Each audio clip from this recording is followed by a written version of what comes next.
Mike, turn your games down. Hi, episode 233 of Games My Mom Found. I am Mike Albertin, and who's hopping around with me tonight? This is Bill Tucker from A Gamer Looks at 40, and World 7 can eat my butt. That is true. And I'm Barry Carenza from Premium Edition Games, where you can get all great physical releases of digital-only titles at premiumeditiongames.com. All right, and welcome. And you are both here to join me for a game that somehow I have never beaten over the years and needed to talk about. We are here to talk about Super Mario Brothers 3. Developed by Nintendo R&D 4, published by Nintendo, came out in 1990 for the NES, and now is on like everything for Nintendo-wise. Oh, and Barry, by the way, before we continue, I just want to thank you for doing the Lord's work in creating physical games of digital media. Any collector appreciates you, sir. Well, thank you very much. I appreciate it. That's why we started the company, because there's so many games out there. Every week there's like a good 15 to 20 digital games released that just like sink to the bottom of the shops because no one talks about them. And there's some fantastic titles that just don't get the exposure they need. So not only do we get to do that, but we also get to preserve them physically. So when stores go down, like NIS right now is pulling 6 games because they're losing the publishing rights, and the physicals, thankfully, of those games exist. But now that's the only way to play those games. So we try and do our best. Awesome, man. Yeah, which when you talk about Nintendo, definitely does fit too. But no, it happens to everybody. I hate it when things for example, I know Battlefield Bad Company 2 was getting delisted pretty soon here because of rights, and I went and grabbed it digitally before that happened.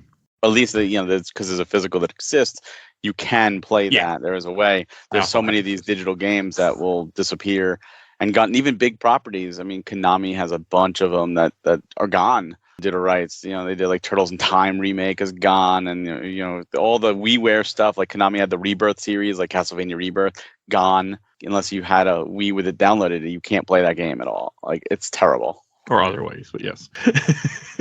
Well, okay, legally. Yeah, I know. Yes, legal means. I have the Rebirth games in my possession to play them. So that's why I made that comment. But no, it's good that what you do. But Mario 3, I mean, it's one of the most popular games on the NES. It's a stone cold classic. I don't know what I can say on this show that hasn't been said 1,000 times, but yeah, it's a classic. So Mike, what was your first time playing Mario 3? God, I don't think I ever really played the NES version. I feel like I was at a flea market or some weird wouldn't have been a convention, but just some kind of feature like that or some kind of swap or some sale. And my mom bought this for me, the All-Stars version, because I never had an NES. And that was my first experience playing Mario 3 was on the All-Stars version, which, of course, I never beat as a kid because I wasn't good enough and I was terrible at platformers. That one even had save states or the save files. Yeah, there was neither of those. That was the problem.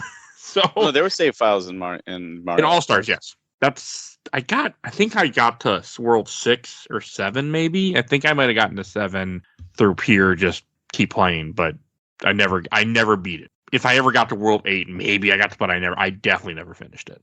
What about you, Barry? Never beat this game until this week. So yeah. And Barry.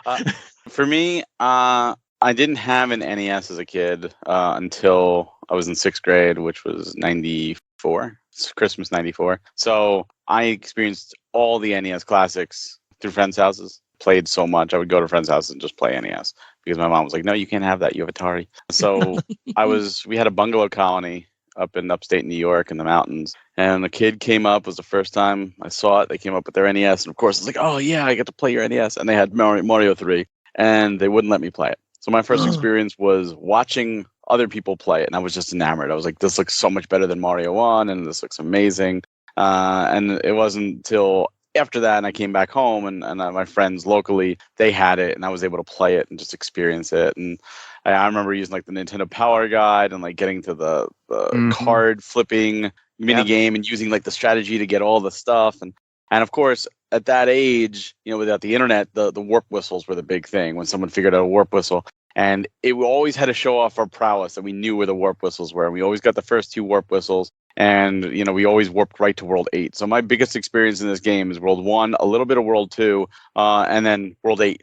And World 8 was always so tough, and the damn tanks and the airships always kicked our butts. And I really didn't experience much of the middle of the game because that's all we did. Warp, we got to warp to beat the game. And we did, but like then when we started discovering other worlds like World 4, Giant Land, and I was like, oh my God, this is so crazy. Like we've been skipping 90% of the game the whole time. And of course, like you said, World 7, Pipeland can go die in a fire. But yeah, it was a classic, and of course, once I got my NES, it was one of the first games I got, and I played through multiple times. I loved it. That's cool, man. I guess I'm the oldest person here, and I think as I age, I'm going to continue. I think I'm going to be saying that more and more often as I do recordings with people, which is fine. I love being the oldest person in the room because I feel like I'm the old soothsayer that gets to like bring up the days of yore. Thank you. Usually I'm the oldest, so I'll take it. Yeah, I had Mario 3 upon release. It was in the playground. I guess Mario 3 came out, 1990, so I was 10. My first exposure to Mario 3 was via the movie The Wizard. Yes. I saw that in theaters at a friend's birthday party. It might have been mine. It might have been my birthday party. And if you listen to my podcast, A Gamer Looks at 40, the very first episode is my best friend and I recounting our experience seeing The Wizard because we remember it like it was yesterday. So just to kind of give you some background, Mario 2 was one of my first Nintendo games, and I love Mario 2. It's been well documented on this show how much I adore Mario 2. I think Mario 2 does things better than Mario 3. We won't get into that conversation, but So Mario 2 was very hard to get a hold of back in those days. I remember waiting like a good 9 months before my mom picked it up. And then Mario 3, though, they fixed that problem. It was everywhere. And you could not survive a playground without talking about Mario 3 when it came out. So just imagine maybe 6 months probably before the release, you get this movie. That's not very good. It's not a good movie. Sitting down in the theater and seeing basically a 10-minute commercial for Mario 3. And what they did was they showed the first world. They showed how to get the first warp whistle. And they actually might have shown the second one too. And they also showed the giant world, the World 4, because again, how visually impressive that was. And it was a big commercial for Mario 3, but they didn't need to sell it because that was the biggest deal. And I've owned it on several. I never had the All-Stars version because I didn't really need it. I had all the other ones. And so much nicer. They are nicer. I've played the All-Stars since. I do like them. Mario 2, I think, is weird because you can change your character after every death, which I'm not used to. In the original Mario 2, once you pick a character for a world, you're done until you get to continue. You can't swap out of it. I like them. I think they're good. I have it on the DS. We'll talk about the DS version, the Mario Advance 4. They titled it for some goofy reason, I think it was. It was GBA. GBA, rather. Thank you. Yeah, so yeah, GBA. I was playing that a little bit before. I still have that. We'll talk about those versions. Of course, I bought it 100 times because Nintendo loves selling you the same game over and over and over again. That's how they make a lot of their money because Nintendo loves money more than all things. So, yeah. That's not necessarily true. It's kind of, I don't know. Operation Rainfall existed because they didn't love money. The fact that there's only 500 Mario Kart 8 limited editions and 500 Hyrule Warriors limited editions for the entire continent of North America proves they don't love money. Fair. I'd say, you know what? Fair. That's a fair comment. I have my theories, but that's a fair comment. I will retract. I'll walk back from that a little bit. I have beaten Mario 3 dozens upon dozens of times. I've beat it all the way through. For this podcast, I beat it legit all the way through. I used Rewind once because it was getting to be midnight. Like, I just get through this World 7 thing. I ended with like 55 lives. I World 8, like you said, Barry, we always warp to World 8, so that's literally muscle memory for me. I know exactly how to get through it without probably losing a life at this point. Maybe a few on the final. But anyway, this game is pure muscle memory for me, and except World 7. I always skipped it because it's a pain in the ass, and now I remember why, because it is a pain in the ass. We'll talk about it. It really is. I've never really experienced a lot of this game. I mean, I've played it here and there. I mean, as a kid, I played through the majority of it, but this was the first time. And for this podcast, I played through the Super Nintendo version first because I prefer the All-Stars version because that's what I grew up with. Then I played the GBA version to beat that. Then I beat the card level, the e-reader levels that are on the GBA version, if you have the right version. That wasn't on the GBA. And then I went and played the NES version finished it last night, just so I could play all three versions of this game for this episode. And that was a hell of an experience. And there are a lot of subtle differences in all three. Absolutely. That was surprised. Oh, yeah, I was surprised. I think the GBA version was my favorite just because of some of the real subtle differences that I noticed when I was playing. And I can't. The NES version is ugly to me. So compared to All Stars, It is. It is. I mean, yeah, but you can't really compare. It's again at the time it was mind blowing. The leap from 2, because 2 again, as we all know, Doki Doki Fact was an outlier. But again, at that era, that's how games were. Like Castlevania 2 was different than 1. Zelda 2 was different than 1. It was never an expectation it would be the same experience. So no one cared. It was still awesome. And then Mario 3 Mario 2 really was the same as 1. We just never got it. Exactly true. Exactly right. And then Mario 3 was just such a leap from the original. I mean, there's nothing like it. There's literally nothing like it. And it still plays beautifully. I played the NES version on the Switch Online for this playthrough. I wanted to do the original. I played it all the way through, all the levels, except for a couple I skipped because it was getting late last night. And it plays beautifully. I mean, it really does. I think Mario World is a better game. And I think it's objectively a better game. I know people like this more. I don't know why, but that's a conversation for another day. But it still plays wonderfully. And it's a great example of the power of level design and, of course, the power of control. And it melds those two worlds so beautifully and so expertly. It's a feat of NES platforming. I'll echo you with World there, but I totally agree. And I think when people look at all-time classics, certain classics don't hold up as well as others, especially during that early 3D phase of gaming. But there's something simplistic. The controls, something Nintendo does with controls, especially with Mario games. So many other platformers out there, there's something off about the controls and most other ones. But Nintendo somehow seems to have nailed it. This game controls like a dream. If you die, it was your fault. Yep. And the level designs are like people thought it was easy to design levels, and when Mario Maker came out, it proved that it's not as easy just to design a good level. It's easy to design a level, but not a good level. And Nintendo knew. I mean, they used the graph paper. They planned all this out. And now I feel bad, as an adult looking back, like how I skipped all those levels that those designers spent all that time working and crafting. And I have such an appreciation for, but it's timeless. And it's still timeless. And that's the reason they re-release. And, they talk about selling the games over again. We talk about Mario All-Stars and Mario Advance 4's versions. They did change it. It wasn't just here's the NES ROM. They went back and they updated it and they, added little subtle things. And you could tell they crafted it with love as opposed to just, here, we're just going to throw this out there. And it never felt mandatory to me. Like Mario All-Stars, it was almost like a freebie because the draw to that was lost levels. It was finally being able to play Mario 2. So if you bought that just for that, you were buying a brand new game. And they gave that away for free. Like I remember a lot of, with Super Nintendos, if you didn't have one, that was a freebie. Mario Advance 4, they again were using it to push the e-reader. And they added a crap ton of levels, which, when that came out, I didn't buy Mario Advance 4 because I was like, I did this already. I would rather buy a different game for the GBA. But I bought the cards, but I never used them. I just kept them sealed. So I still have them sealed. Oh, wow. So when they went to the NSO and they included those, because I know they included on the Wii U Virtual Console version, which I didn't get because I was like, I'm not going to buy that right now. But when it was on the NSO and I already buy that, so I was like, now I have it for free pretty much. I went back and played those levels and it was like a brand new Mario game. So if you've never played those, it's a brand new Mario game entirely, which is awesome. Now, I have a question. On the NSO, they actually have those levels. Where are they? All the GBA version.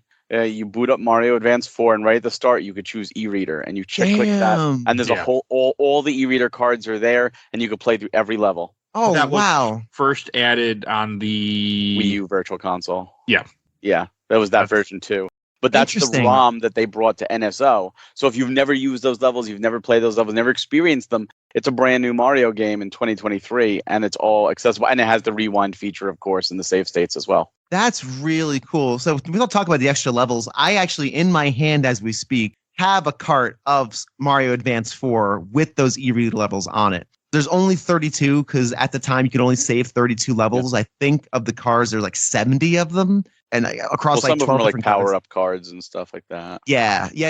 And so I'll tell you the quick story. my best friend Joey, who is literally, I've been friends with him since 3rd grade. If you listen to that episode, him and I are on that recounting that Wizard experience. And he calls me out of nowhere, out of nowhere. Bill, meet me at McDonald's. I gotta get you more Mario levels. He always say Mario, never said Mario. He always said Mario. It's a very New Jersey thing. I don't know why. We all did. Wow, I'm in Jersey, so yeah, we did. Okay, that. there you go. See, it's a very Jersey thing. I'm from North Jersey. North Jersey here too. Yeah, Bloomfield. Fair lawn. Hey, there you go. See, look at that. We're literally neighbors. Literally neighbors. I don't live in Jersey anymore, but I do not. I live in Texas now. But anyway, that's all right. It's fine. Yeah. Well, take the good with the bad. If we won't get into that conversation.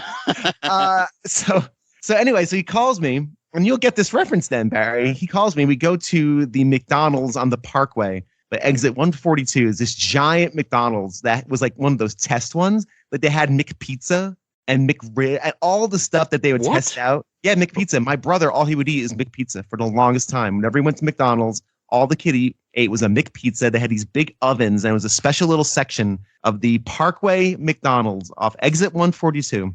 I have a lot of stories about exit 142.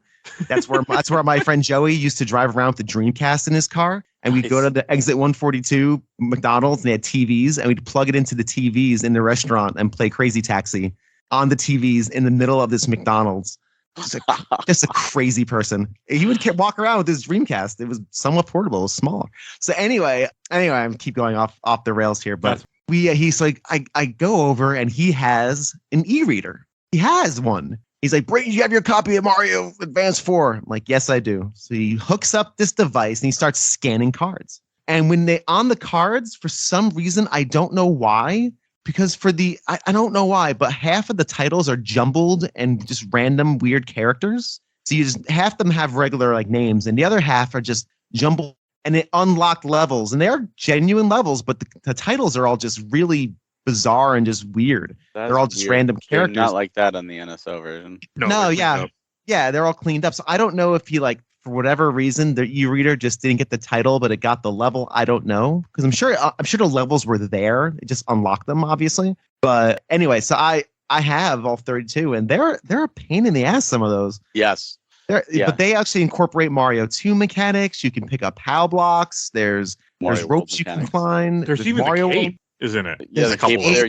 Yoshi's in it, I think, in one of the levels. Yeah, I think so. I didn't see Yoshi in it. I played through all of them before, and they were hard as hell. If I wasn't using save states, I never would have got through them. Yeah. Yeah, I did the Mario. I did them all without save states, and also I think it's interesting because there's actually also a World 1-1 from the original Mario Brothers. This is done up in the Mario 3 style. Just super fun. A bunch. They did a bunch of levels from the first game. Yeah, all of 1-1, 1-2 is there.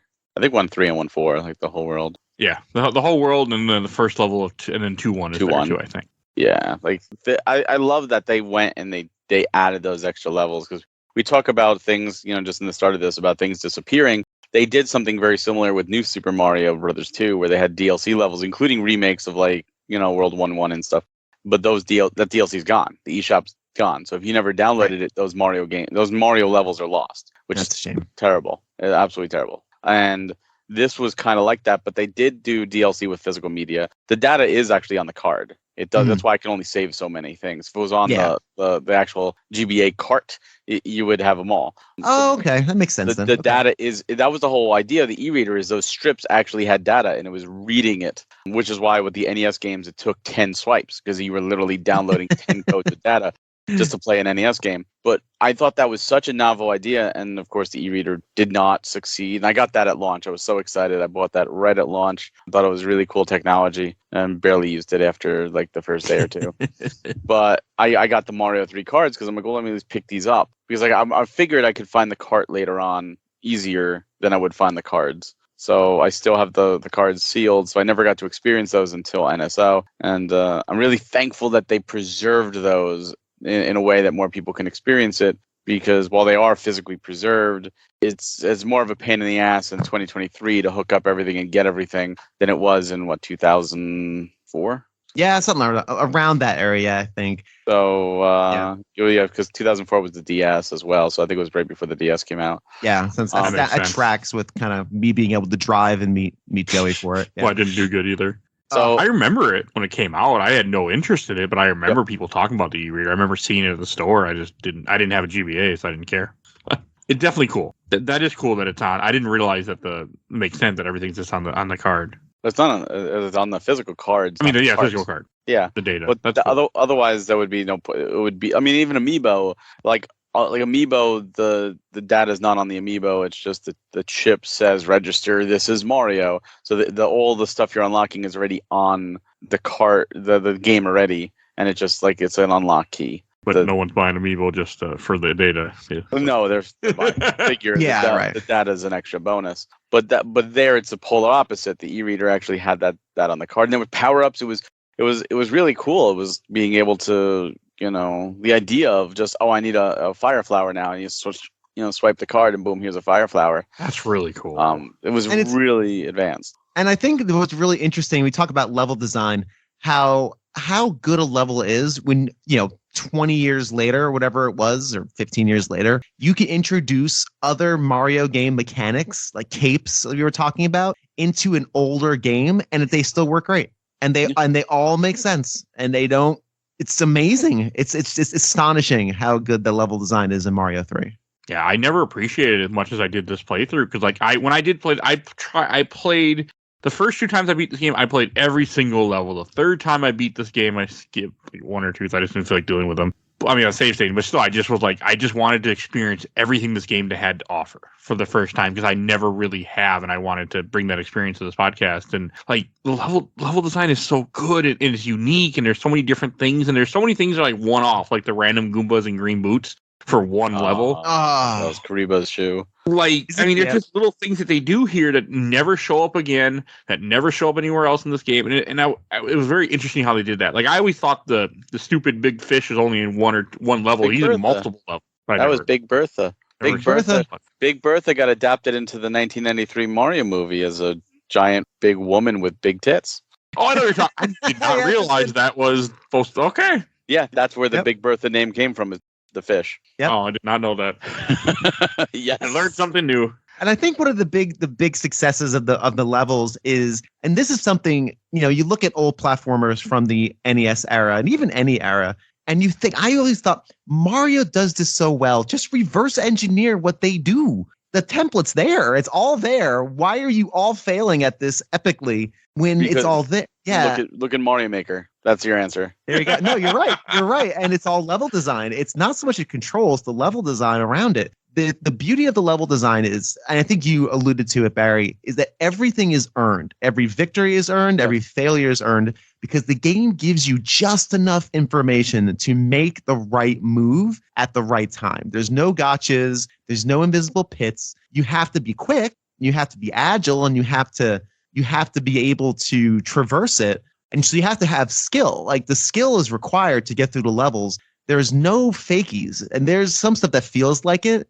But when you play it as much as I have, you start to realize, wait, no, I had an opportunity the first time around. I just didn't see it because I wasn't good enough yet to beat it. And that's the difference between, again, a game that has invisible pits and gotcha spikes and all of those different mechanics that just feel frustrating because your brain knows. There's no chance you would have known that without memorization. You don't need to memorize a Mario level. And that's just a hallmark. You just got to be good at it. And if you have the reaction time, you're focused and paying attention, every game upon first playthrough is beatable.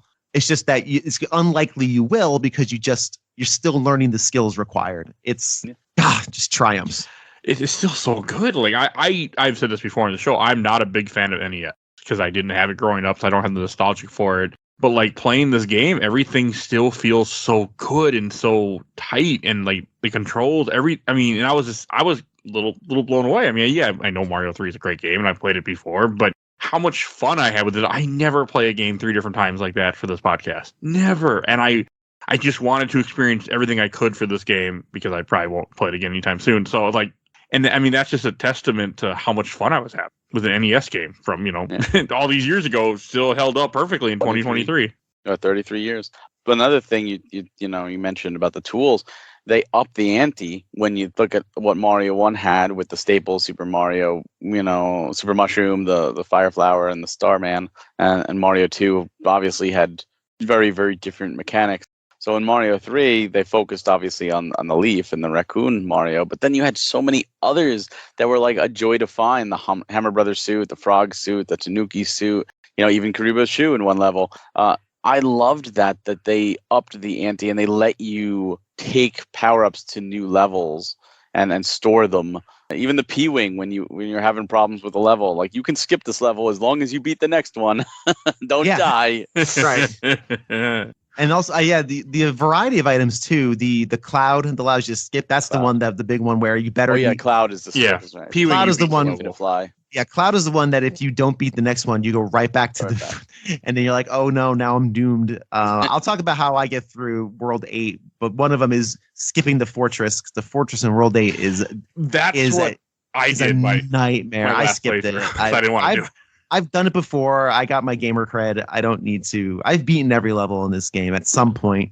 It was 12:30 at night. I was like, it's a little past my bedtime now, just a scooch. So I'm like, I want to be fresh for Father's Day. Yeah, I just it's great, and all those little extra items add so much flavor. And even if you don't use them, they're neat to have. One of the ones I think is the most unique as you're going through the levels, and this is obviously in the newer games, they still do this, but there are little mini enemies scattered throughout the main board, the main grid. And in this game, of course, is Hammer Brothers. And you can use the music box to put the Hammer Brothers to sleep. So you can just walk right by them. So if you're having a hard time against a Hammer Brother, you can just use the music box and it lulls them to sleep. And it plays a different tune on the overworld map. Really neat. The hammers that you use to break the blocks, you need that for the third warp whistle in the level 2. Just all these little things that are just optional, but they were intentional enough to include them. And that's one of the big successes of Mario 3 that I will admit is better than Mario World,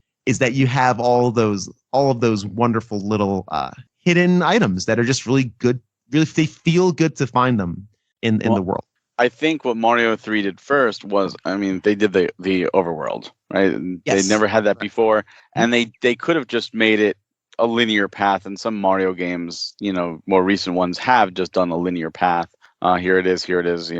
This artificial, almost fake overworld. But then you have other ones like 3D World, for example, has like a real overworld you can run around in. But Mario 3 started that, and they did go above and beyond. They did have those elements like the Hammer Brothers. They had the breakable blocks for completely hidden sides of the map that you wouldn't normally see. They had pipes on the map to go to different places and boats. And, they really made each world feel alive. Not like you were just going through world, 2-1, 2-2, 2-3, whatever. You're really exploring this land. This land is part of, the Mushroom Kingdom. And when you get to the king and you rescue the king, it's not just you're a placeholder. It's, I just experienced the land you rule over. And I understand, it makes it so much more alive. And then this was a time when we had the Mario Super Show and obviously the Mario 3 cartoon afterwards. And we, as kids, we were experiencing Mario as a living world. It transcended. We had the comics, we had the Choose Your Own Adventure books, it transcended video games at this point, the character. So to see that brought back into the games was awesome. At least as a kid, just to see that, it was mind blowing. It was, oh my God, this is something else. And this came out a year before Mario World in America. Yeah. Mm-hmm. You're right. That's so wild that you have two of the greatest Mario games back to back that quickly. It's wild. You wouldn't see that today. People would say, "Oh, Nintendo, you're just milking it." But back then, it was two different systems, and we couldn't get enough. It was the ultimate embarrassment of riches. It really was. What a time to be alive, as they say. But it's another really cool aspect of it. And Mike, I feel like Barry and I are just dominating your show now, and I don't want you. Again, I grew up with this thing, so I apologize. No, you guys are fine. You invited me. You invited me, sir. I know, on purpose. How many people can say they have a podcast about, or a whole episode about the wizard? Not many. So entire it's 30 minutes, and honestly, I'm still very proud of it, even though it's our first one. It's a little rough and ready. I completely understand how that goes. Oof. I actually have considered re-recording my parts of it because boy, oh boy, I've been podcasting since 2000. 4 or 5, and I was still a little rough and ready on that first episode. I'm like, I should but nah, it's fine. I'm not gonna do that. No, anyway, it's a time capsule. it's part of the history of it, but it's just the most downloaded one. It's because it's the first one. Everyone wants to start at the beginning, and I'm like, don't start there. Start at like episode They 7. started and stopped at the same episode. Yeah, exactly. That's very true. Exactly. They started and stopped. Oh, this guy's stammering through the thing he recorded. He could just do that again. It's like, yes, I could do it now. But No, my most downloaded episode is Mandalorian season 1, 2. how random is that? That's so funny. Yeah. Anyway, so it's that's real funny. Anyway, so another big success of this was there were the bonus mushroom houses throughout the world as well, and they would use levels to gate those. So the reward for getting through a level that you didn't really need to was getting some of those item places. Was anybody good at the slot machine game? I played it last night. I did every single dumb one. I never got a 1-up from them. I am I'm just one. Am I the only one who's miserable at that? I was able to do it as a kid all the time. Like I was but terrible. as an adult, I'm worse. I got a terrible. few, but I just hit the button really quick because I didn't care because I didn't need the life, so I was cheating. But I did remember when I was a kid, because I'd seen people play this game, there were people who had it down who could do it. Like, there's timing to it, but Oh, there I've is. never been good at it or never cared enough. Here's a fun fact about Mario 2. I know we're not talking about Mario 2, but That's fine. and I mentioned this on the Mario 2 episode, which I was on with CJ. The slot machine in Mario 2 is not random. You can figure out the timing. I can consistently get 3-ups and 5-ups in Mario 2 slot machine. It is a very specific timing of that wheel. It is not a random wheel. It's not a random pull. I'm assuming So- this isn't random either. Like, It's not. No, yeah, there's timing to definitely it. technique to it. Yes, there's this timing to it. I just can never figure it out. Like, I know with Damn the stuff. card mini game, they have different sets. I mean, the stuff is, because I played it enough and I'm like, yeah, these are in the same place. So, There's 8 different sets available. And if you had the Mario 3 Nintendo Power Guide, which came free, by the way, Mhm. that was a free thing that they just showed up at your door. Mario 3, Final Fantasy, and I can't remember the other 2. There was 4 of them that just showed up at your door. They were the original red border Nintendo Power. I think Ninja Gaiden 2 was one of them, I want to say. Anyway, Yeah, and Castlevania, I think was the It might be- cool. yeah, and they just showed up at your door, and it had the 8 possible grids that were available to you on the card game. Mhm. And even at Started- the, That's how I Bottom. cheated on it. Like, well, not cheated, same, but I used it. same. And another cool thing about Mario 3, we're preaching to the choir here, but there are 4 levels of saved items you can have. You can't save indefinitely. There's like I 4 didn't know that. And if I you found that out by the hard way because I was doing all those. I'm collecting. I'm saving all the items because it's me. And I'm like, wait a second, stuff is replacing stuff. yeah, So it always replaces the last item in your inventory. I started using items I didn't care about. Yeah, just same. because. Yeah, just use a music box, whatever. Yeah, just to get rid of it, get it out of my inventory. Exactly. I Yeah. also I don't like the cloud because I was trying to beat every level, so I didn't like the cloud. P-wing is great for a couple. I always use my P-wings in World 8 just to skip stuff. So Okay.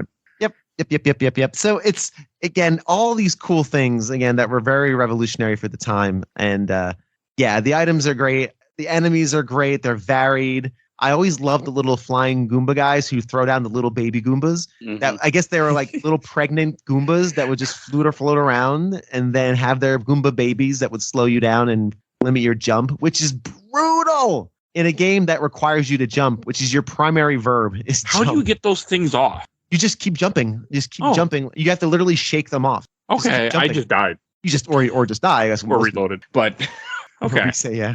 I was curious how they're supposed to get them off. And I tried jumping, and they didn't come off. And I'm like, this is weird because like you can't jump, so you're dead pretty much. Another big impetus for beating all the levels. Again, this game is really good at rewarding you for succeeding. Is in the castles, you go up to an airship. You have to traverse an airship that's usually it's always an auto-scrolling airship, and then take out the boss. And the bosses in Mario 3, by the way, are simplistic, except for the one with Iggy. I think is throwing the balls in the air. That's That World one's 8 or World 7. It's World 7. He's a pain in the ass. But Yeah. other than that, they're really straightforward. I don't think Mario does bosses very well as a whole, but it's not the star of the show are bosses. It's level design. But anyway, if you fail, the airship flies off, tries to evade Yep. you. And if it flies to an area where you haven't beaten the level, you now have to beat that level in order to get to the airship, Which So is really- cool. which is very cool, which it behooves you then to beat all the levels and there's a risk reward if it's World 6 and I skip a couple of levels because you can,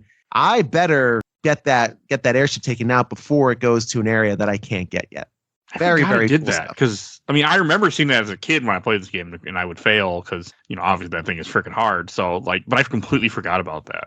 Again, that's part of that map feeling alive. Yeah. It's always like a video game trope, and it's always funny where it's like, why did the villain leave like all these power ups for you? Like why are they leaving these guns on the ground for you to pick up and kill them with? Like that seems really silly. Like as a villain, why would they do that?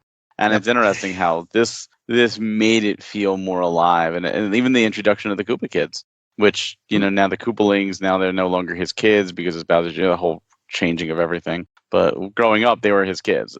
They're still his kids. I don't. They were the 8 kids of Bowser. So they were always it added also a lot of flavor, a lot of personality. Yeah. It's really again great. The funny thing about them is for us in America, if you're listening to this out of America, you might not have this experience, but for us, they were actually introduced to us in the cartoon first. And they didn't know the names of them properly because they didn't know what the American names were going to be. So they made up names. So if you ever watch the cartoon, they have completely different names, like Wendy Koopa's like Cutie Pie or something like that. Oh, really? Okay, I don't remember that, but yeah. That's how we got them. Like we saw them there first. So when we saw them, seeing them in the game after seeing the show, it's like, oh, this is so cool. That's smart. Because they have personalities, but the names are different because of that. And then again, to see them in World again, it made it seem like they were going to stay around. And for those that didn't play them, Mike, you might not remember this, but Bill, I'm sure you do. They disappeared after that. And we were all like, where are they? Where are they? What's going to happen? And we've clamored for them to come back. And they finally do you remember what game they finally came back in? Is it Mario Kart? No. No. Do you remember, Bill? I don't. They came back in Mario and Luigi Superstar Saga, and they were like in a dungeon kind of areas, and it was kind of like made fun of that they were there, and you fought them, and that was their first appearance back, and it was almost like thrown in as tongue in cheek, like, oh yeah, here they are. And then of course now they're back in the mainstay, and now some people are like, oh, can we move away from them again? I liked them a lot, but again, it's nostalgic from Super Mario World, and then playing this off and on. So yeah, I like them too. I haven't played Superstar Saga yet. I know I need to remedy that one day. That's on NSO as well. I need to do that one day. It's on my list. I've never played it myself either. Oh, so good. I'll have to check it out. But yeah, it's just great. So what I would say is, what's your favorite world in Mario 3 and what's your least favorite? And I think we all have probably the same least favorite, because that's the one thing where the difficulty just spikes. Boy, oh boy. Everyone loves World 7. What are you talking about? World 7 is just a dream pipe world. I don't think I've ever really played it before, because all of that was brand new to me. So I always skipped it as a kid, but I have done runs in the past. I did it this time around. I beat World 7 legitly. I do again rewind for one small section just because again it was getting late. But other than that, I beat it legitly. And I was going to say, what I want to know, Mike, is did you actually never play it before, or do you just have repressed memories of playing it? My guess is that I didn't actually play it because I was an RPG gamer in the Super Nintendo era, like Chrono Trigger, FF6, great games. And I sucked at platformers, and I used Game Genie for everything, and probably the Game Genie codes weren't there was no Game Genie code to, reset when you fall down a hole, so I probably never got to World 7.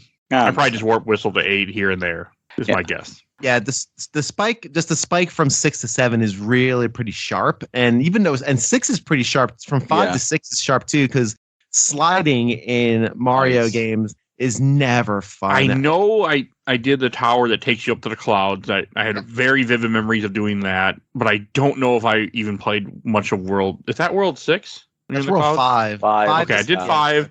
I'm Six assuming I've done some of 6, but I can't tell you for sure from back then. It's been so long, and this was not one of my favorite games. I mean, I played more Super Mario World and Super Mario. I played a lot of Super Mario World 2. I played less of this. I think for me, my favorite world was World 2, and I think World 1 is classic. I think World 1 is just it's comfort food. It's that bowl of macaroni and cheese on a rainy day. But for me, World 2, because we skipped so much as a kids. Once you beat World 1, World 2, you used a warp whistle, and then you used another warp whistle when you went to 8. That happened so frequently for us that when we actually got to say, let's play some World 2, it was like a treat. it was like, oh, so it became this like special level, even though it's filled with like the angry sun and those damn pyramids, those blocks that are really enemies that jump around and get you. I just something about it. I just really have this, and it's probably nostalgia. It might not be the best ever, but for me, it was just like, oh, I'm doing World 2. We're actually gonna keep playing. Like, oh, this is gonna be fun because I was always playing at friends' houses. So I was like, oh yeah, sure. And when I finally got it, of course, I went through World 2, and I was like, oh, now I can play World 2 whenever I want. Ha, screw you. The sun is probably the scariest enemy in Mario 3 because it's fair. angry and it just seeks you out, unlike anything does. Relentless. It's relentless. Now you can kill it. You can hit it with a shell. You can literally kill the sun. To which my wife last night, she was watching me play. She's like, "You just ruined the world. Like you just destroy the world. You killed the sun." I kind of wanted the screen to go darker, like make it like a nighttime. How cool would that have been? Yeah, that'd be really fun. Yeah, have fun with that being. I wonder if that just couldn't handle that. Probably. It also would have really changed the dynamics probably of the game. But it's interesting because also that level introduces, again, for the only time in the entire game, is the tornado. Yeah. If you hit that initial tornado at just the right angle, you soar through a good third of that level. Now you can't evade the sun because it is the sun, but sun is to Mario 3 as Phanto is to Mario 2, if I'm to use it. 100%. Anything that pursues you is pretty scary in a Mario game because nothing else does. Nothing else really tracks you. Some things do. I mean, Phanto gives me nightmares from a kid. I hate Phanto. I forget what podcast it was. It was one of the shows I listened to. One of the hosts has like a little Phanto wall decoration, and it's right above his keys. That's hanging up the wall. That's brilliant. It really is. I would do that. That is brilliant. Yes, it is brilliant. It's one of those like, oh man. Anyway, so it's one of the few things that pursue you. There's a couple that do as well, and they're always annoying. Like those little orbs that spit fire in World 5. I think World 5 might be my favorite because it has two distinct sections, and it feels like you're traversing, going from the ground to the sky is a great feeling. It is. And anything that allows me to go vertically in the game, this comes from my Mario 2 love, I'm always a fan of. I like the vertical auto-scrolling levels because I think it requires precision, but again, they give you enough information where you don't feel like you're being tricked. And so I think it's probably my favorite. I love World 8. World 8 is just so varied and fun. You really feel like you're assaulting a castle because you're just taking on armadas of tanks and ships. Yeah. World 8 is probably my second least favorite level just because of the difficulty and the trauma as a kid. However, I 100% agree with you. It really felt like you were going in solo against an army. Yeah, I still cheat my way through. I cheat my way through the airships. You can cheat your way through all of them. Yeah, I still cheat my way through the airships. I use a P-wing. I still swim under the boats. Yeah, I couldn't get that to work except in the GBA version when I had the frog suit. Without the frog suit, I couldn't get it to work. Oh, you can get it without it. You just have to know the timing. Yeah, I was able to do it. But again, I've done these levels legitimately. Last night it was past midnight, and I was like, let's get through them the old school way. Finishing the game, however you finish the game, is completely fine by me. You know me. Oh yeah, I mean, I went through 7-1 and 7-2 legitimately. They're a pain. There's one. 7-1. 7-1's a pain. There's that one section in 7-1 where you have to leap from a bullet over to a flying Koopa onto a pipe, and it's really tricky. Like it's a note block. You know, one of the I call them note blocks. I call them marshmallow blocks because they look like marshmallows. That's fair. The little marshmallow blocks. You have to go in the air and then go on a bullet bill to get to a pipe. It's freaking tricky.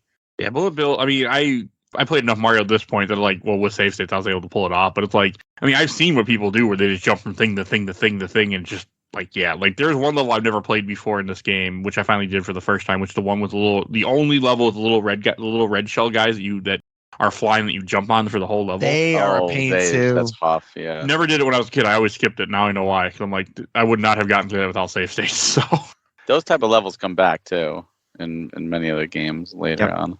I played somewhere. I think one of the e-reader levels is like that too. Yeah, that had some really challenging stuff, but it was very cool. And that level is a fantastic example of the kinesthetics of Mario 3 2, which is another thing Mario games do very well. Everything has a weight and feels good to throw and hit and stomp, which again is a magic alchemy. I don't know how they do it. I don't know. I could stare at this game for hours and I cannot tell you how they make everything have a weight and a feel. But again, it goes back to that control. I guess. I mean, obviously, but I mean, it's. I want to know the science or the magic powder they use to make this happen. It's a great example because when you jump on those little beetles, they sink down a bit and they float up. It's so good. What a beautiful touch. What a wonderful touch. To go back on what you're saying, like with the tank levels, I mean, as a kid, I remember seeing those and I thought that was so impressive. I never saw as a kid the actual levels in World 8. No one I knew ever got that far when I was watching them. Yeah, there are actual levels in World 8. It wasn't until way later that I realized, oh wait, there's levels. Like I was an adult at some point watching a speed run when I first saw the sun in World 8. And I was like, what? The sun is in this chasing after you again? Like I was baffled by that. When I every time I played that level, the 3 times I beat this game, I use a P-Wing on that level and skip that level because fucking I cannot do the jump with the music blocks and the sun chasing me. I just could not. So I just cheated every time and just skip it and fly over everything. I remember every time we reached those levels, it was kind of like, whew, we're safe. Like, we could do these levels. Like, the hard part's over. Let's go. Like, we always found those so much easier than the tank. I like the tank stuff. But again, I was cheating with save states, so I can't, say. I'm talking like on the NES original. There was no save states. Well, yeah, no, I know. But I mean, like, I can't, speak to how. But they're just so cool looking. But I can see how hard they can be because there's shit being shot at you all the time, bullets and wrenches and everything's happening to you. Yeah, it's like sensory overload, but it's not too much. It's not like those levels in Mario Maker where they have like 100 things firing at you, like 3 Bowsers and multiple, piranha plants shooting fire and bullet bills going galore. That sounds ridiculous. And like the fire bars spinning around and like get through this gauntlet. It's like not like that. It's completely doable. It's not too much, but it's believable. It's like, I believe I'm really on an assault vehicle that is trying to kill me, and I am trying to kill it. Yeah, it's you really do feel like you're on an assault, and it's so satisfying. I love all those levels. The airships are really pain in the ass. Those little ships require such precise platforming, and you get those ridiculous moles that throw wrenches. These little dinky wrenches. He's a plumber. How is a wrench defeating our favorite plumber? You know what? I mean, he clearly didn't play dodgeball enough, okay? Clearly not. You dodge a wrench. Although fair, if you got hit in the head with a steel wrench, you're going to go down. You're going to go down. That's pretty fair, I guess. I don't know. I just think a plumber would be able to like just magically snatch those out of the air and fling them back, but I want you to call your local plumber and say, if I stood 6 feet away from you and throw this wrench as hard as I can at you, can you grab it at a hand because you're a plumber and you're magical, right? See what he says or she says. I find any sort of home repair. I find any sort of home repair literally magic. I don't understand. Like, how are you people doing these things? It's literally alchemy and magic for me. But anyway, I agree with you on that one. Yeah. Anyway, but it's there's so many great grace notes, and again, we can go on and on and on about it. It's just so many grace notes that are just really beautiful in Mario 3. And again, Mario games almost across the board, if they're traditional platforming, Galaxy, any of them really, they all have those hallmarks that they just have this beautiful feel to it that it really makes them sing. Not to be cheesy about it. To go back in your earlier thing, I really love the overworld map in this. I think that's one thing that's always attracted me when it comes to Mario games. Like, I love an overworld map for some reason. I don't have a good answer. Pleasant. But it's just like comfort food. Again, it's like that. Oh, this I'm in for a good experience. They took the extra time to create this. The polish, the love. I've always enjoyed it. This game did something that many other Mario games didn't, and it was the first really to do so. Is it made Bowser terrifying? Like Mario 1, even when you were fighting the real Bowser, like you can get under him, you can kill him with fireballs, and all you had to do was hit the axe. Like it was no big deal, And if you had at least Super Mario, you could just literally run through him. Like you just get hit and you just run right past and boom, axe kill him. No big deal. And he wasn't in Mario 2, at least not the American version. And in the cartoon, he was kind of like a goofy villain of the week. He wasn't really threatening. And in this game, you couldn't do any of that. He was completely immortal. The only way to kill him is to make him kill himself. And I thought that was so brilliant. Even Mario World, you throw things at him and stuff. He was he didn't have that same level of terror as in this game, I think, because you can't touch him. Like, he's going to get you, and you can accidentally screw yourself over and kill yourself or put yourself in a bad spot. And I loved that. I loved the fact that he was so menacing that the only way to stop him was like Super Shredder in Turtles 2. Like, get him to kill himself. Like, he's just untouchable. You can't touch him. You can't hurt him. I thought that was so well done. Yeah, the only thing, I have a slightly different take on the final boss. I don't love it, because I think it requires you to develop a skill that you don't really have yet. The whole point of Mario has always been attacking, and I think it's about as close to a gotcha as you get. You learn real fast, I can't stomp on Bowser because he's Bowser. Yeah. But that's your first inclination, is hit it on the head, because that's what you do. And I think after a while you realize what the mechanic, but I think it takes a while to figure out. And I think it really forces you to evade when a game is really about A, going fast, and B, using your environment to traverse. And I think it just forces you to develop a skill set you quite haven't developed yet. But you are using your environment. You are, and that's true. And it's just in a different contextualization. And once you figure it out, it is rather fun to make this thing fall through the cracks. It's a very unique and interesting way of doing a boss. I just always feel like bosses should be final exams. And as a final exam, it should try to test you on everything you learned. And it doesn't do that successfully, which Mario games tend to not do. But again, as an idea, it's very clever. It's very, it's smart, and it's very empowering when he falls through that bridge. It feels great. That sense of, this idea of you tricked the game as opposed to defeated it is really satisfying. But it's the only real time in this game where you kind of have to trick it. And it just doesn't sing for me as it does think for other people, but it's not bad. I wouldn't. I love the fact that your initial instinct is, I'm going to jump on him because that's what you do with all the other bosses, and it fails, because this isn't just any other boss. This is Bowser. Yeah. Like, that's not supposed to work. Could you imagine like how many superhero movies or comics or games where it's like there's the big bad, and it's like, I'm just gonna go punch him and be normal and then defeat him like any other thing. Like, you want them to be superhuman, you want them to be larger than life, you want them to feel like a threat, because otherwise, if there's no threat, there's no stakes, and if there's no stakes, what do you care? It's like when people complain about plot armor. And it's like, this character's clearly safe because this is a prequel, and I know they're going to be in the next one. So, they're in this dangerous car chase. I wonder if they're going to survive. Like, of course they're going to survive. There's less of a stakes. And I think Bowser, especially after the overuse of him in Mario 1, because, granted, it was something else. Like, he was in every boss. It was the same boss over and over. And it was like, Bowser's not a big deal. So to bring first off, you're talking the infancy of the series, so you're bringing this character back. I mean, even Zelda, talking about the differences, Zelda 2 didn't bring Ganon back. I mean, unless you died, he came back. Right. But it was, Shadow Link. It was a different boss. They were trying different things. And Wart, obviously, in Mario 2 is different. So to bring a character back, a villain back, and obviously he's now the recurring villain, but we didn't know that then. We weren't sure. We didn't know where this was going. We didn't know there'd be a billion Mario games. So to have him come back, he had to come back bigger and larger and stronger. Yeah. And I think they did that. I think they did that. Oh, yeah. Perfectly. Oh, totally. It's a fight. It's a terrifying fight. And again, I don't think it's bad. For me, as I guess it's more personal preference probably than anything else. I just, again, not to reiterate, I just appreciate when you're tested on all your skills as opposed to something you haven't quite mastered World yet. 8 is your test of all your skills.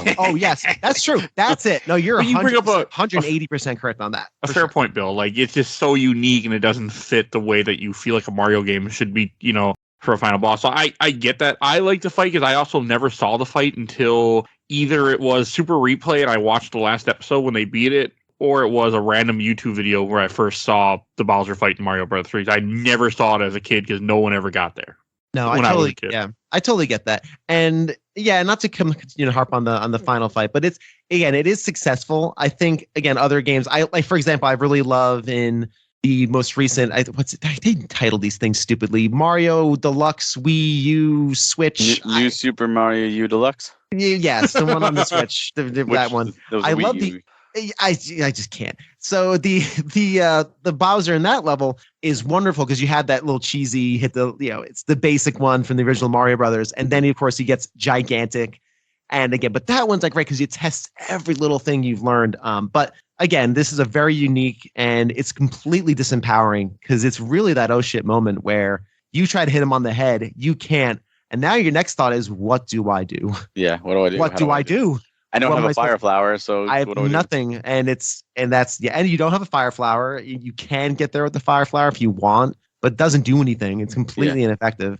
And I will agree that it is better than a lot of the Mario tropes, or not just Mario, but other boss tropes where instead of 3 hits, it takes 6. Yeah. You're like, okay, well now it's more of an endurance test than anything else. It's definitely more successful than that because it does require a different level of thinking. So yeah, it's good. And listen, I'm not going to say it's not good. For sure. But it's also unique because they haven't really done that again. Nope. No. Right. You're right. That is unique. And it is a testament to how unique it is. I wish the ending was a little longer, damn it. I went through a lot. This shows me the worlds I was in. Like, hey, this is what you did. And then the curtain closes. I also like how when you see Peach, she says, this is not the princess. The princess you're looking for is another castle. Cute. Yeah, just kidding.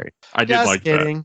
Well, there's another factor to this too. And one of the reasons I think the Bowser fight is so different is that there's the whole theory is that the whole game is a stage performance. Mm-hmm. The whole thing is a play. Point. So as a play, they can, we're breaking down the set. No, I fall through the trap door. I'm being defeated. That's an excellent point. That's really cool. Huh? I never thought of it that way. Yeah, that's a good point. I mean, I can buy that theory that this is a play just because this is different than every other Mario game too. Well, the curtain opens when the start of the game, and when you beat it, the curtain closes. Yeah, which I never saw before until this week. It's really cool. Mario 3. It is. Oh, and to go back and I never said my favorite worlds. Like I wanted to say, no, you're fine. I just didn't. I was waiting for it. I really like World 3 for some reason. I don't have a good answer to that, but I really like World 3, the water one, Waterland. I don't know why, but I really like it. I've kind of discussed water levels before. Water levels for me, they're not. I don't think they're as bad as I think their reputation suggests. But I understand the point. What water levels don't do well is that when it trades a verb and doesn't give you one in return, that I think is a frustrating thing. So if a water level is just, oh, I'm slower and I can't jump as high, or whatever it happens to be, or like in modern games, water levels stink because it forces you to have a new control scheme that you're not used to. Oh. I don't like any water levels in modern games. I finished Horizon Forbidden West recently, and I couldn't stand going underwater in that game. And that game forces you to do it. Like you have to progress. And I just loathe any of those levels where you have to normally do, but for some reason in Mario 3, I really like it. I think that's where young Mike would stop a lot at. So I think that's one reason. Because the reason that it's okay in Mario 3 is because it's a new way of traversal. You have to learn it. Terrible. But it instead of going, because a lot of Mario games, they're designed for you to jump fast through them. It's not like Sonic where, and I don't love Sonic games. People throw things at me for that. But because I feel like the whole goal is to go fast, and then you just lots of gotchas in Mario and Sonic games where you just go fast and you hit spikes and you're like, oh cripes, I'm supposed to know that instantly.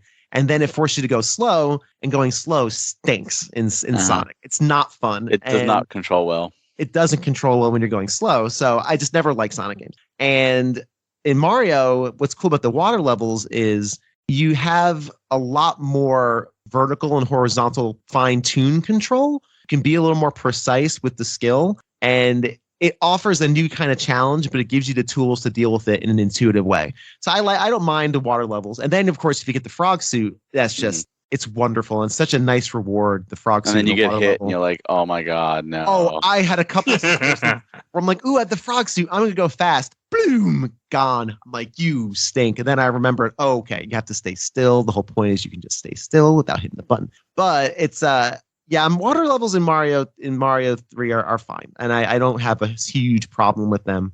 And again, unlike Mega Man does water levels well. Yes, you're slower back and forth, but you can jump higher. So they've traded a mechanic so you get something even though you've given up. Where a lot of water levels, they take and you don't get anything in return, which sucks. It's just remove something fun.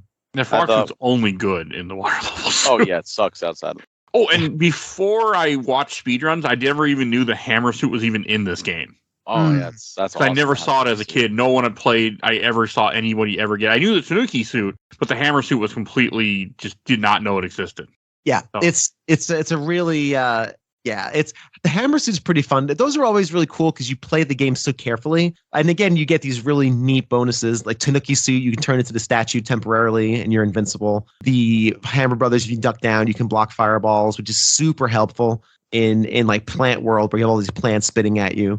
And again, the fun of throwing hammers. Again, they build these mechanics for these little known things, like the way that momentum allows you to throw hammers farther. Like if you're standing still and throw a hammer, it I just did not goes know in the that. air. If you're running at a certain speed, it flings it farther. So if you learn how to do it, you can really lay waste to a lot of these enemies if you get the skills to use Hammer Brothers well. But they built this entire set of mechanics for a thing you may use once or twice, I also and think you only have access to once or twice. when it comes to like the Hammer Brothers suit, you can kill Bowser faster with the Hammer Brothers suit than you can anything else. 'Cause Yes, you can kill him with fireballs, which I didn't know either until speedrunners. You do it. can. Oh wow, I didn't. I Yeah, did not know. speedrunners just tap really fast and hit him with fireballs, and I guess the hammer suit, if you can keep it that long, will kill him faster Interesting. I had no idea. because it's more powerful than a fireball. There is one other thing that I think we're all glossing over, and it's revolutionary that this game did. And as a kid, it was mind blowing and a testament, and it was just something so fantastical that I couldn't believe even existed. And this game was the first Mario game to really do this. The ability to go left. Good point. Look at your Mario 1, Okay. you were stuck. You went to the right and you could not move the screen back. And Mario 3 was the first one really that you could, oh wait, I can go backwards. I didn't just miss this. I didn't screw this up. Because you had to fly with you had to build up your momentum. And that was monumentum at the time. Like it was huge. It was what we could actually do this now. I think Mario 2 you could go back. But Mario 2 was a different style game. You're right. No, you're right. That's fair. Mario No, 3 was more like the successor. Traditional. In that sense, the traditional Yeah, you're 100% right. Yeah, you're 100%. Yeah, I was just trying to remember, like, can you do that in Mario 2? But yeah, no, you're right in that traditional Mario sequel, because it is the real sequel to Mario 1 as far as style and play goes. Yeah. No, you're right. It's really cool. Yeah. And actually in some of those e-reader levels, it forces you to go left right away. Yeah. And it's like, oh God, what am I doing? Why am I going left? This is very strange and odd. Yeah. And what's funny is when they took something like that, being able to go left, and I think it was DKC that did it first, really, where they actually rewarded you for going left first. Yeah. Oh yeah. Yeah. Ever since then, like I can't play a platformer without going left first. Oh, how funny. I could just see like my kid one day asking like, why do you go left? Like you'll understand one day. The one time there's going to be a secret to the left, you'll never not try that in any platformer. In Donkey Kong Country, you always climb that first mound of whatever it is just to see if there's a barrel at the very top. My son, I don't say famously, but he was very proud of this, beat beat Donkey Kong Country I think it was about 9 months You ago. should be proud. Yeah. He's 6. He used Better than me, and I'm 35. So he used a lot of give him rewind props. towards the end. A lot of rewind, but he loves platformers, and he learned that pretty quick too. To get to that barrel, you got to go up and go to the left. So yeah, it's I'll talk. If you ever do an episode of Donkey Kong Country, you probably don't want me on I already have. because So that. oh, you have? Yeah, I have 1, 2, and 3. Okay, so then you don't want me on that because I don't love those games. I know you. But yeah, I know really. But that's a topic for another day. I have been soundly rebuked for that opinion I have over the years. But anyway, yeah, Mario 3, man. I do have a couple things that I want to talk about, like with the GBA version, because I played all three. I played the 3 versions. The GBA version has Luigi in it. It's completely like he plays differently. He plays like the Luigi that you know from platformers. He has the weird jump, a little bit higher jump, I think, or just the weird way his legs go. I don't know why I said leggies. That's what I thought of when I just watched him jump with his legs flapping around. But it's just when I played it 2 players, so as I beat a level, it switched off from Mario to Luigi, and it was an interesting way to play this game. And I really had a good time playing the GBA version. And like when it comes like the e-reader levels, you can beat them as Mario and you can beat them as Luigi, and they also have coins to collect. Mm-hmm. They also even have the poison mushroom in a couple of levels of the e-reader stuff too. Yep. Which is really cool because that's never in this game otherwise. There's a lot to that, and I think I agree with you. Like I didn't play the the GBA version when it first came out, but with the NSO, I went and messed around with it. And as much as I love the NES version because that's nostalgia, that's the first version I played, and I really like the 16-bit of the All Stars. I think they did it right with the GBA version. I think that's like the definitive version of this game. So I'm glad that all three versions are actually on NSO, so you can experience the all three without subscription. And yeah, I think the naming is terrible, of course. Yeah, the naming's terrible. Super Mario Advance 4, Super Mario Brothers 3. But I mean, it makes sense why they did it because they just wanted to keep it as a series. And Mario 2 is Super Mario Advance, which has a lot of differences from Mario 2 as well. And I think they were smart. I think they were smart to market it because you look at like 2004 or whatever it came out, 14 years after the original, how many kids were born that never got to experience Mario 3?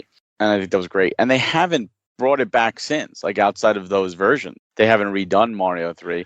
They've used that style in Mario Maker 1 and 2, which is great and a testament to how great that style is, but also a testament to the level designs because give people the tools with that style and they still make terrible levels. I've never played Mario Maker, but I've heard terrible things about things that people design, so. Oh, it's such a good game. Honestly, Mario Maker 2 has Nintendo-made levels, like as a whole story mode with Nintendo-made levels, and that's fantastic. That's all I would play because I don't like stuff designed by people. I wouldn't be interested. I only want stuff designed by a developer. Yeah. So definitely try Mario Maker 2 for the story mode.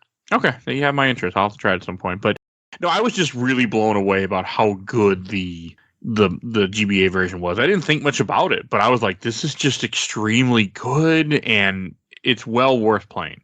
I will say that. Like it is one that I think everybody should play.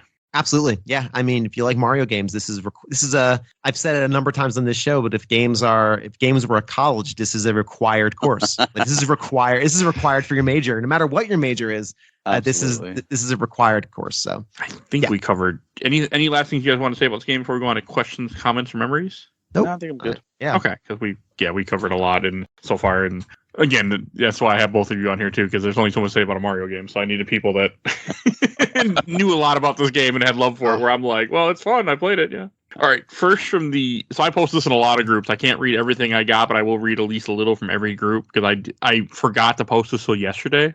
I always post this like 3 days ahead of time, but I completely forgot. Lost track of time. So first I watched the entire Orblood Super Replay group. I got from Zach, friend of the show. When I was in first grade, I used to go to a daycare after school, and my friends and I would play Super Mario Brothers 3. One of the kids had a strategy guide for all the memory card mini games. Our power-up bar was always full, which I did not know you could do until recently.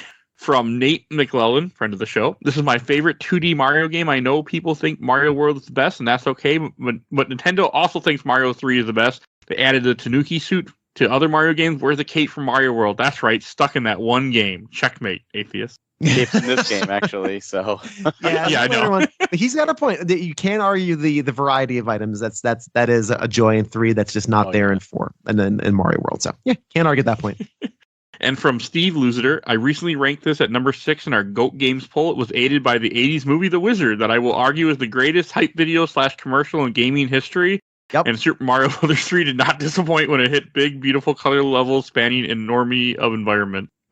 Episode 1 of A Gamer Looks at 40, Mr. That's why I mentioned it. Steve, excellent episode 1, my friend. And from Matt Pickleton, I always say one of the level skip power from the mini castle in World 8. For the life of me, I cannot ever remember how to beat that level. That's fair. That is a very annoying level, so I completely get it. And from the Super Retro Gamers group, I got one comment from Corey Rancourt. Prefer the All-Stars version, personally. Amazing game, will always be one of the best games of all time. Definitely the best third installment of anything ever. Yeah, that's probably very true. I agree with that. That's fair. That's fair. Link to the Past. Oh yeah. Okay. I retract that immediately. Same. I love Link to the Past more. Super Metroid as well. Super Metroid, my second favorite game of all time. I endorse it. I don't know. For me, that's a tough one, but yeah. Coming next year on A Gamer Looks at 40, Metroid. Now you're locked in. I am. I figure that's my third series. And from the Nintendo NES Supergroup, I got a few comments from Wayne Engel. I remember my buddy got the Famicom Super Mario Brothers 3 before it released in the States. I remember it having an adapter so it fit in the NES. That's cool. From James Roach, the Tanuki and frog suits and the P-Wing were just so awesome at the time. It was new. They're still awesome. Yeah, they're fantastic. anything that fully empowers you. Like it's again, this game is very good at giving you the empowering items less and less. So the biggies obviously are less and less more rare. So when you use that P-Wing and you're just flying through the level, it just feels wonderful. And yeah, you're skipping a level, but you kind of been rewarded for it. And it's pretty great. I love it. From Michael Maynor, I remember its feature-length commercial, The Wizard.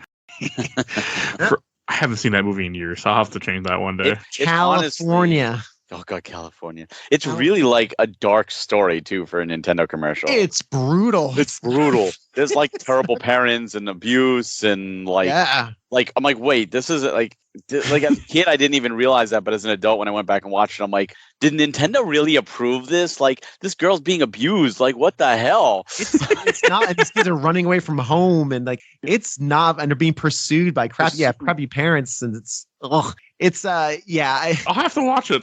No, I'm curious. It's very adult themes. Look, as a kid, we were just like, show me Nintendo stuff. Just show Power Glove, yay. Give me arcade games, yay. No one paid attention to the dumb story. We were just sitting there eating popcorn. Yeah. No, as an adult, though, like, I can't believe Nintendo approved this. It's ridiculous. I don't know how. You're right. You're 100% right. Probably like, here's a bunch of money. Okay, do what you want. We don't care right now. All right, and then from Conrad Funderbuck. As a kid, I got this the week it came out and 100% it over the course of a week. I left my NES on overnight for multiple days, and I've never been so nervous about losing progress in a game. Beat it with over 1 million points and had to call my mom. I was so excited. Aw, that's awesome. That is very cool. That is very cool. Right, and then from Jarrett Lawson, I once beat that game in 30 minutes. Yeah. I did not, but Warp Whistles, I know you can. With Warp Whistles, you can definitely do in 30 minutes. Yeah. Right.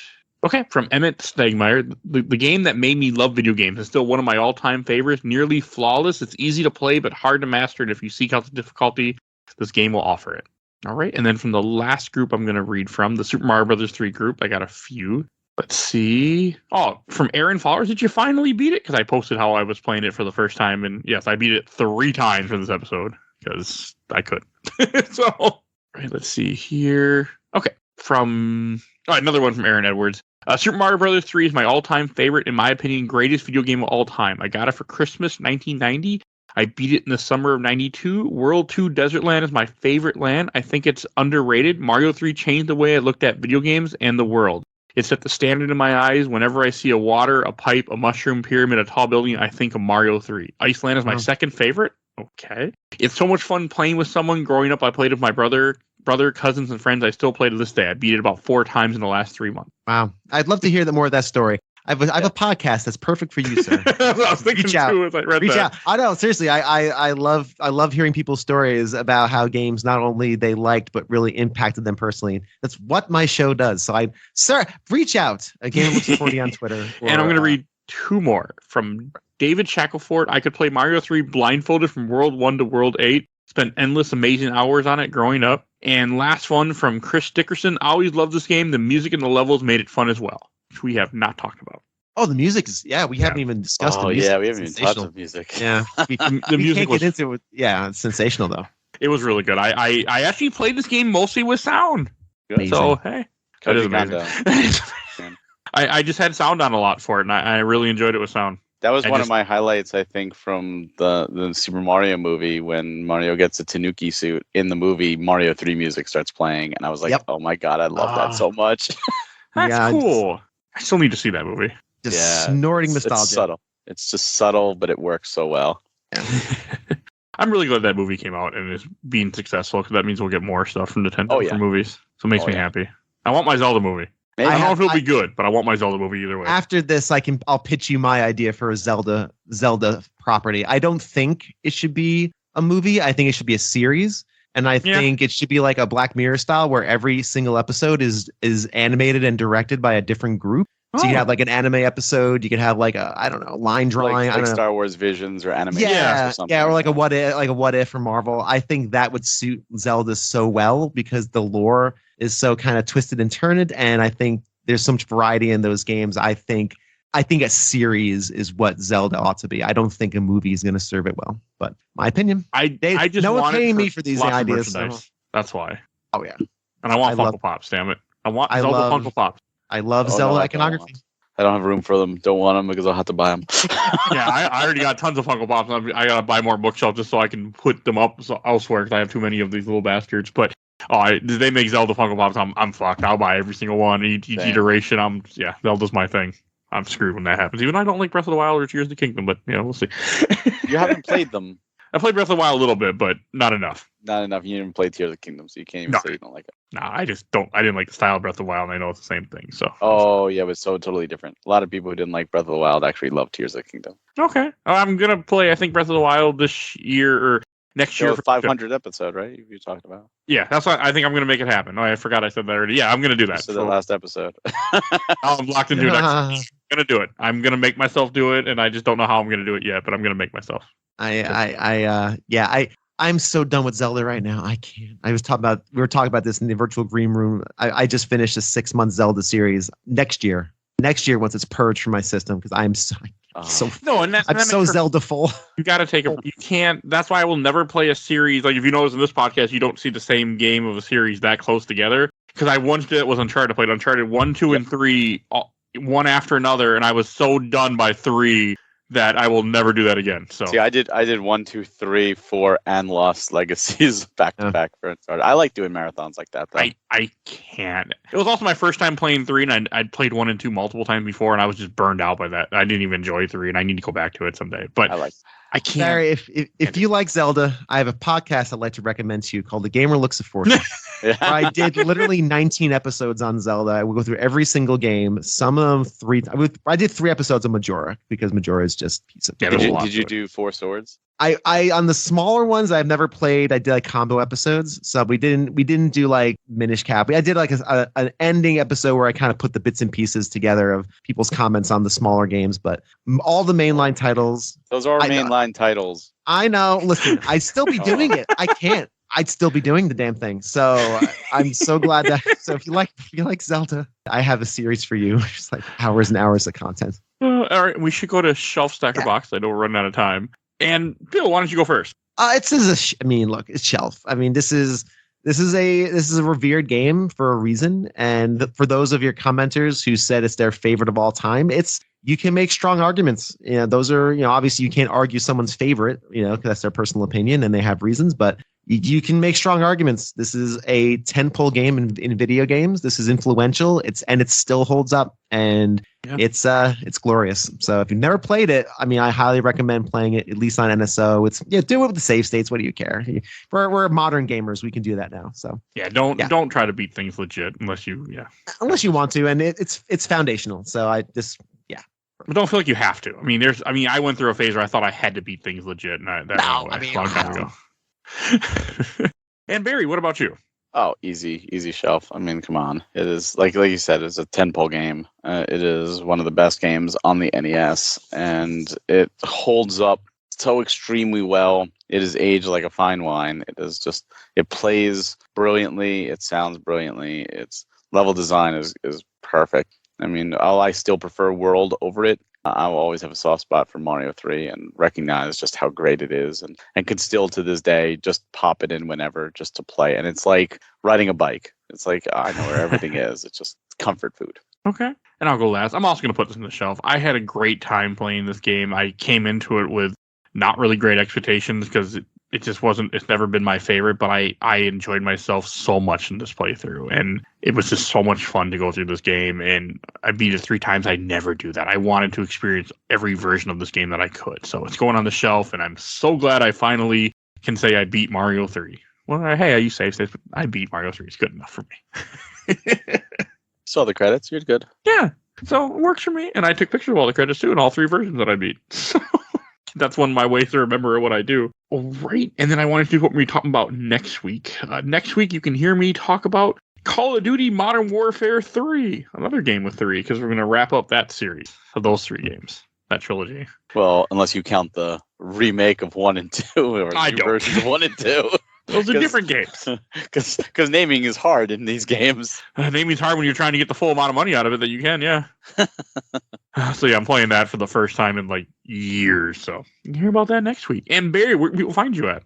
You can find me on Twitter at Hawk Hellfire, where I love to talk about video games. So shoot me a DM and a follow. You could also find us at premiumeditiongames.com, as well as at Premium Edition 1 on Twitter and everywhere else, Premium Edition Games, where you can pre-order our latest releases, as well as pick up a bunch of in-stock physical games that were digital only beforehand. Some great classics, and hopefully you enjoy. Like Wife Quest, I know is one of them. Wife Quest is one up for pre-order right now. I need to play that. So good. I have it on Steam, but I need to play it. It looks interesting. I just haven't gotten around to it. Too busy. Too many games. And Bill, where can people find you at? I think you already did. I will tell you where you can find Bill. You can find Bill at Gamer Looks at 40 that we talked about throughout this podcast many times. Sorry, I forgot I was on mute. No, yeah, Gamer Looks at 40. If you enjoy nostalgia, it basically I try to tell people stories about how games influence their lives, the games they love. A long series. I don't know when this is airing. When is this airing? Next week, Sunday. Next week? Okay, cool. So my latest episode, I think at this point, will be an interview with the gentleman who drew the Mega Man 2 box art. Nice. It's a fascinating conversation because that's a little part of his story. We talk about his time in Vietnam. We talk about how his time in Vietnam influenced his art. He's done over 150 covers for various games across the years. He is an accomplished artist, and he's got a cool story. It's a very fascinating story of not just drawing Mega Man 2, of life in Silicon Valley when video games were blowing up. He's never played a game in his entire life. He's never touched a controller. That explains that box art completely. It's an interesting story, and it's neat. It's a cool story, and I think he's an interesting guy. So check it out if you like game podcasts about nostalgia, which you do if you listen to this show. So a Gamer Looks at 40 on Twitter, all over the place. Please give it a listen. All right, you'll see a link in the show notes as always.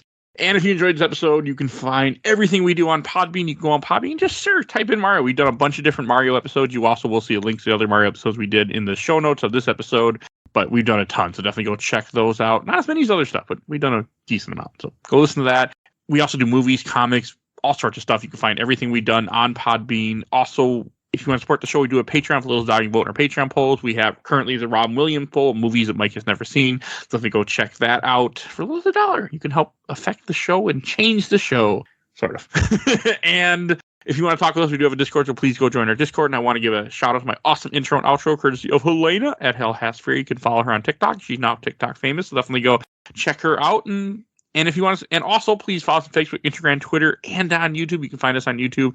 And also, if you want to help support the show too, please review us on whatever podcast platform you listen to the show, because it helps. Gets the algorithms going. And I think that's everything I need to say. So we will see you guys all next time. Bye, everybody. Bye.